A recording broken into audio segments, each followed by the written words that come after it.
அண்மை செய்தியை பார்க்கிறோம். கடலூரில் கடலுக்குள் கப்பல் இறங்குதளத்தில் தவிக்கும் 6 மீனவர்கள் தங்களை மீட்க உதவுமாறு கோரிக்கை விடுத்திருக்கிறார்கள். 2 நாட்களுக்கு முன்பாக அவர்கள் கடலுக்குள் சென்றார்கள். இந்நிலையில் அங்கு இருக்கக்கூடிய மீன்பிடி இறங்குதளத்தில் அவர்கள் தங்கியிருக்கிறார்கள். தற்போதைக்கு புயல் 2 நாள் கழித்துதான் வரப்போகிறது, எங்களை இப்போது மீட்க உதவுங்கள் என்று அவர்கள் கோரிக்கை விடுத்திருக்கிறார்கள். கூடுதல் விவரங்களை வழங்குவதற்காக செய்தியாளர் ஸ்ரீதர் இணைகிறார். ஸ்ரீதர், நம்ம நேற்று காலையிலிருந்தே இவர்கள் சிக்கியிருப்பது தொடர்பான செய்தியை பார்த்து வருகிறோம். இப்போ புயல் சின்னம் இருக்கிறது வங்கக்கடல்ல. 29ஆம் தேதி 30ஆம் தேதி தான் அது காலையில கரையை கடக்கும் அப்படின்னு எதிர்பார்க்கப்பட்டு வரும் நிலையில இன்னும் கடல்ல இயல்பு நிலை கிடையாது. அதனால் அவர்களை மீட்பதில் சிக்கல் இருக்கிறது அப்படின்றத புரிந்து கொள்ள முடிகிறது. மீனவர்களுடைய கோரிக்கை என்னவாக இருக்கிறது? கடல் சீற்றத்தை பொறுத்த வரைக்கும் தொடர்ந்து அதிகமாகத்தான் இருக்கிறது. இன்று காலை 3 மீட்டரிலிருந்து 4 மீட்டர் உயரத்திற்கு கூட அலை எழும்பி இருந்தது. இதன் காரணமாக மீனவர்கள் அந்த பகுதிக்கு சென்று மீட்க முடியாத நிலைக்கு தான் தள்ளப்படுகிறார்கள். குறிப்பாக மீன்வளத்துறை அதிகாரிகள் எப்போது வேண்டுமானாலும் அலையின் சீற்றம் குறைந்தால் உடனடியாக அங்கு சென்று மீட்பதற்கான படகுகளை தயாராக வைத்திருக்கிறார்கள். நேற்றிலிருந்து விசைப்படகு மீனவரிடம் பேச்சுவார்த்தை நடத்தி அந்த பகுதிக்கு சென்று அந்த 6 மீனவர்களை மீட்பதற்கான நடவடிக்கை மீன்வளத்துறையும் மாவட்ட நிர்வாகம் தொடர்ந்து தயார் நிலையில் இருக்கிறது. ஆனால் அலையின் சீற்றம் குறையாமல் இருக்கும் காரணத்தினால் இங்கிருந்து செல்லும் படகு கவிழ்ந்துவிடும் என்ற ஒரு காரணத்தினால் அனுப்புவதற்கு சற்று தாமதம் ஏற்படுகிறது. குறிப்பாக இந்த படகு அந்த சம்பந்தப்பட்ட கப்பல் இறங்குதளத்தை சென்று நிறுத்த முடியாது. அந்த சமயத்தில் அலை ஏற்பட்டால் செல்கிற படகும் கவிழ்ந்துவிடும். எனவே இங்கிருந்து செல்பவர்களும் கவிழ்ந்து விடுவார்கள், அவர்களை மீட்க முடியாத நிலைக்கு தள்ளப்படும். எனவேதான் இந்த அலை சீற்றம் குறைந்த பிறகு அவர்களை மீட்கலாம் என்று ஒரு நம்பிக்கையில் மீனவர்களை அங்கேயே பத்திரமாக இருக்க மீன்வளத்துறையும் மாவட்ட நிர்வாகம் தெரிவித்து வருகிறார்கள். இச்சமயத்தில் தான் அந்த மீனவர்கள் எங்களை மீட்க வேண்டும் என்ற ஒரு கோரிக்கை வைக்கிறார்கள். இவர்கள் குடும்பத்தாரும் அதை தான் கேட்கிறார்கள், அவர்களை மீட்க வேண்டும் என்ற ஒரு அச்சத்தில் இருக்கிறார்கள். ஆனால் அவர்கள் பாதுகாப்பாக இருக்கிறார்கள் என்ற மாவட்ட நிர்வாகம் தொடர்ந்து அறிவுறுத்தி வருகிறார்கள். அவர்களுக்கு தேவையான உணவு, தேவையான குடிநீர் என அனைத்துமே அங்கு இருக்கிறது. எனவே அவர்கள் பத்திரமாகத்தான் இருக்கிறார்கள். இந்த கடலில் இருக்கும் இந்த காற்றழுத்த தாழ்வு நிலை குறைந்தவுடன் அவர்களை மீட்டு நாங்கள் கரை திரும்ப அழைத்து வருகிறோம் என்று மாவட்ட நிர்வாகம் தெரிவித்தாலும்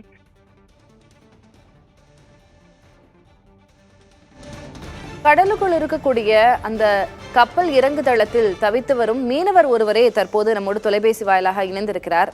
ஐயா வணக்கம், உங்களுடைய பேர் என்ன? சாமிதுரை. இப்போ நீங்க 2 நாட்களா அங்க சிக்கி இருக்கீங்க இல்லையா? இப்போ கடலுக்கு கரையில இருந்து இப்போ நீங்க இருக்கக்கூடிய அந்த இடம் இறங்குதளம், கப்பல் இறங்குதளம் எவ்வளவு தூரத்துல இருக்கு சார்? 1 கிலோமீட்டர். 1 கிலோமீட்டர். இப்போ புயல் சின்னம் இருக்கிறதுனால வர முடியாது. ஒருவேளை வரக்கூடிய விசைப்படகும் கவிழ்ந்துருச்சுன்னா உங்களை மீட்க வரக்கூடியவங்களும் ஆபத்துல சிக்குவாங்க அப்படின்னு சொல்றாங்க. அந்த மாதிரி தான் இருக்கா நிலைமை? ஆமா ஆமா ஆமா ஆமா. இப்போ உங்களுக்கு அங்க இருக்கக்கூடிய இடத்துல உங்களுக்கு தேவையான உணவு அது போன்ற அடிப்படை தேவைகள் எல்லாம் இருக்குதா சார்? சாப்பாடு கொடுக்குறாங்க. இப்போ உங்களுடைய கோரிக்கை என்னவா இருக்கு? ஏன்னா இன்னும் புயல் கரையை கடக்க இன்னொரு 2 நாட்கள் ஆகும், இன்னும் 3-4 நாட்களுக்கு மழை இருக்கும். அப்படின்ற பட்சத்துல 2 நாட்களுக்கு பிறகு உங்களை மீட்டு போகக்கூடியதுல சிக்கல் இல்லையா? அப்படிதான் சொல்லிக்கிட்டு இருக்காங்க. எங்களுக்கு இன்னைக்கு கடல் சாதுவா இருக்குது, அதனால போட்டு அனுப்புங்க, நாங்க வரோன்றோம். அவங்க செயல்பட மாட்டாங்க. இல்ல கடல் இப்ப சாதுவா இருக்கு, ஆனா அலை ஒருவேளை அதிகமா வந்தா அவங்க உங்களை மீட்டு வரக்கூடிய அந்த நேரத்துல படகு வரும்போது ஒருவேளை திடீர்னு சீற்றமாகவோ அலையோ வந்துருச்சுன்னா என்ன பண்றது அப்படின்றது அவங்களுடைய ஒரு கன்சர்னா இருக்குது. இப்ப 1 மணி நேரம் தாங்க இங்க வர்றதுக்கு, கடலூர்ல இருந்து இங்க வர்றதுக்கு 1 மணி நேரம். 1 கிலோமீட்டர் தூரத்துல தான் நீங்க இருக்கீங்க இல்லையா? ஆமா. இப்போ நீங்க உங்க 6 பேர் உங்களோட சேர்ந்து வேற யாரெல்லாம் இருக்காங்க? நாங்க தான் 6 பேர் இருக்கோம். இந்த இதுல இந்த ட்ரெஜர்ல ஒரு 4 பேர் இருக்காங்க டியூட்டில. அவங்க எவ்வளவு நாளா இருக்காங்க? இப்ப அவங்க எல்லாம் எப்படி கரைக்கு வருவாங்க? ஏன்னா இப்ப நீங்க தனியார் ஒரு இறங்குதளத்துல இருக்கீங்க, தனியார் கப்பல் இறங்குதளத்துல இருக்கீங்க. அவங்க எப்படி அங்க வேலை பார்க்கறாங்க? அவங்களும் 10 நாளா இருக்காங்க. அவங்களும் 10 நாளா இருக்காங்க. ஆமா. சரி, இப்போ அங்க நீங்க இருக்கக்கூடிய இடத்துல உங்களுக்கு அச்சுறுத்தலோ இல்ல வேற மாதிரி எதுவும் பிரச்சனைகளோ எதுவும் இல்ல இல்லையா? நீங்க பாதுகாப்பா இருக்கீங்க சரியா? பாதுகாப்பா இருக்கும், அதுல ஒன்றும் பிரச்சனை. சரி, நீங்க புதிய தலைமுறை வாயிலாக இப்போ விரைந்து உங்களை நீங்க மீட்கப்படணும் அப்படின்னு நீங்க கோரிக்கையை முன்வைக்கிறீங்க. அதை புரிஞ்சுக்க முடியுது. கடலோர காவல்துறையினருக்கும் தகவல் நேற்றே தெரிவிக்கப்பட்டு விட்டாச்சு. அவங்களும் அதுக்கான நடவடிக்கையில இறங்கியிருக்காங்க. காலம் பார்த்து காத்திருக்கிறாங்க. ஏன்னா ஒருவேளை மீட்பு பணிக்கு வரக்கூடிய படகு விபத்துல சிக்கிடக்கூடாது, அந்த நேரத்துல கடல் அலை ஏற்பட்டு சீற்றம் ஏற்பட்டு அப்படிங்கிறதுக்காக அவங்க ஒரு பாதுகாப்பு உணர்வோட காத்திருக்காங்க அப்படின்றதுதான் அவங்களுக்கு நாங்க சொல்லிக்கிறோம். நீங்க பாதுகாப்பாவே இருங்க, விரைந்து உங்களை மீட்பாங்க அப்படின்ற ஒரு நம்பிக்கையை உங்களுக்கு நான் தெரிவிக்க கடமைப்பட்டிருக்கேன். நன்றி சார், இணைப்புல பேசினதற்கு.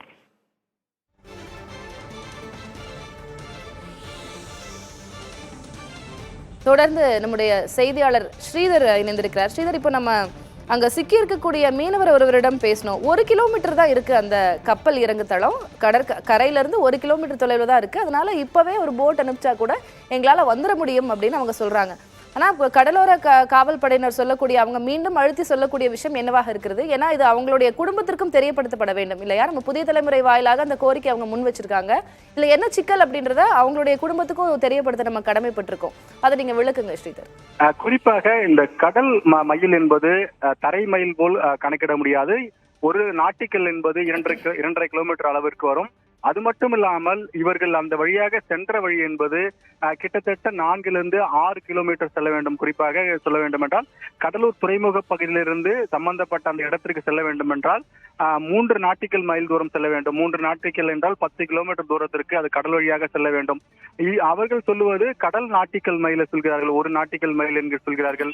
ஆனால் இதுபோல் செல்லும் போது படகு கவிழ்வதற்கான அனைத்து விதமான பாதுகாப்பற்ற ஒரு சூழல் தான் இருப்பதாக சொல்லப்படுகிறது. காரணம், ஒரு திசையில் காற்று வீசினால் எந்த திசையை காற்று வீசுகிறதோ அதற்கு எதிராக சென்றால் படகு நேராக செல்லும். ஆனால் தற்போது இந்த காற்றழுத்த தாழ்வு மண்டலம் காரணமாக 3 திசையில், அதாவது குறிப்பாக கிழக்கிலிருந்தும் காற்று வருகிறது, மேற்கிலிருந்தும் காற்று வருகிறது, வடக்கிலிருந்தும் காற்று வருகிறது. அந்த காற்று வரும் திசையில் அலையின் சீற்றமும் மாறும். திடீரென எதிரே வரும், திடீரென பின்புறம் வரும், இப்படி பல்வேறு பகுதியில் வரும் காரணத்தால் ஒரு சுழற்சி ஏற்பட்டு படகு செலுத்த முடியாத நிலைக்கு தள்ளப்படும். அது மட்டுமில்லாமல் அந்த அலை என்பது 3 மீட்டர்கள். இன்று சற்று முன் வரை நாம் மீனவத்துறை அதிகாரி கேட்டதற்கு 3 to 4 மீட்டர் உயரத்திற்கு அலை எழும்புகிறது. அப்படி எழும்பும் போது ஒரு படகு அந்த 4 மீட்டர் மேலே இறங்கி திரும்ப கீழே இறங்கும் போது கவிழ்ந்து விடும். இதுபோல் ஆபத்துகள் இருக்கிறது. எனவேதான் அந்த மீனவர்களை சிறு காயங்குடல இல்லாமல் அவர்களை மீட்டு வர வேண்டும். அதற்கு பொறுமைதான் ஒரே காரணமாக இருக்கும். அந்த பொறுமை காத்தால் தான் அவர்கள் எந்த விதமான பாதிப்பும் இல்லாமல் வருவார்கள். ஏற்கனவே அவர்கள் இந்த பாதிப்பை உணராமல் உள்ளே சென்று மாட்டிக்கொண்டார்கள். மீண்டும் அதே போல் நாங்கள் செய்ய முடியாத ஒரு அதிகாரியாக அந்த தவறை நாங்கள் செய்ய முடியாது. எனவே அவர்கள் பாதுகாப்பான இடத்தில் இருக்கிறார்கள். பாதுகாப்பான இடத்தில் இருக்கும்போது நாங்கள் அவர்களை மீட்கிறோம் என்று மீண்டும் ஒரு பிரச்சனையை நாங்கள் ஏற்படுத்த விரும்பவில்லை. எனவேதான் அவர்களை அங்கேயே இருக்க சொல்லி நாங்கள் அறிவுறுத்துகிறோம் என்று மாவட்ட நிர்வாகமும் மீன்வளத்துறையும் தெரிவித்து வருகிறார்கள். ஆனால் படகுகள் தயாராக, விசைப்படகுகள் தயாராக இருக்கிறது. எப்போது வேண்டுமென்றாலும் அலையின் தாக்கம் குறைந்து விட்டால், இந்த சீற்றத்தின் தாக்கம் குறைந்து விட்டால், காற்றின் வேகம் குறைந்து விட்டால் அவர்களை அங்கிருந்து படகு அனுப்பி அவர்களை மீட்பதற்கான நடவடிக்கைக்கு மீன்வளத்துறை தயாராக இருக்கிறது. கடலோர காவல் படையும் பயிற்சி முடித்தவர்கள் அதுக்கு தயாராக இருக்கிறார்கள். இப்படி பல்வேறு விதமான நடவடிக்கை எடுத்தாலும் இயற்கை ஒத்துழைப்பு தரவில்லை.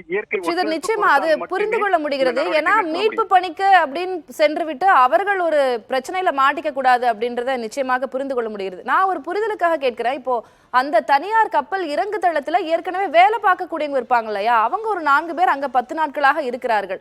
அவங்களுக்கு அது பிளான்ட். ஏன்னா அவங்க அங்க வேலை பாக்குறாங்க அப்படின்றது. இவங்க அன்பிளான்டா போய் அங்க நடுக்கடல்ல மாட்டிக்கிட்டாங்க அப்படிங்கும்போது ஒரு பதட்டத்துல இந்த மீனவர்கள் பேசுகிறார்கள் அப்படின்றதும் புரிஞ்சுக்க முடியுது. அப்ப அங்க வேலை பார்க்கக்கூடிய அந்த 4 பேர் எப்படியும் கரை திரும்பிதான் ஆக வேண்டும். அதே போல அவர்களோடு இவங்க 6 பேரும் பாதுகாப்பா தான் இருக்கிறாங்க அப்படின்ற ஒரு நம்பிக்கை நமக்கு கிடைக்குது இல்லையா? அப்புறம் ஒரு 2-3 நாட்கள் அங்க காத்திருப்பதுல என்ன சிக்கல்? இந்த மீனவர் குடும்பத்தை தான் சேர்ந்தவர்கள் தான் அவர்களை மீட்க வேண்டும் என்று கோரிக்கை வைக்கிறார்கள். அதே சமயத்தில் அவர்களை அங்கு மாட்டிக்கொண்டிருக்கும் மீனவர்களும் கரை திரும்ப வேண்டும் ஒரு நம்பிக்கை, அந்த எதிர்பார்ப்பு தான் தற்போது பிரச்சனையாக மாறுகிறது. இந்த எதிர்பார்ப்பை 2-3 நாள் அமைதியாக இருந்தால் மட்டுமே அவர்கள் பாதுகாப்பாக வர முடியும் என்பதுதான் மாவட்ட நிர்வாகத்தின் தகவலாகுவது. இவர்கள் குடும்பத்தார் அங்கே சென்று விட்டார்கள், அந்த படகு கவிழ்ந்து விட்டது, அவர்கள் என்ன ஆயிற்றோ என்ற ஒரு பதட்டத்தில் இருக்கார்கள்.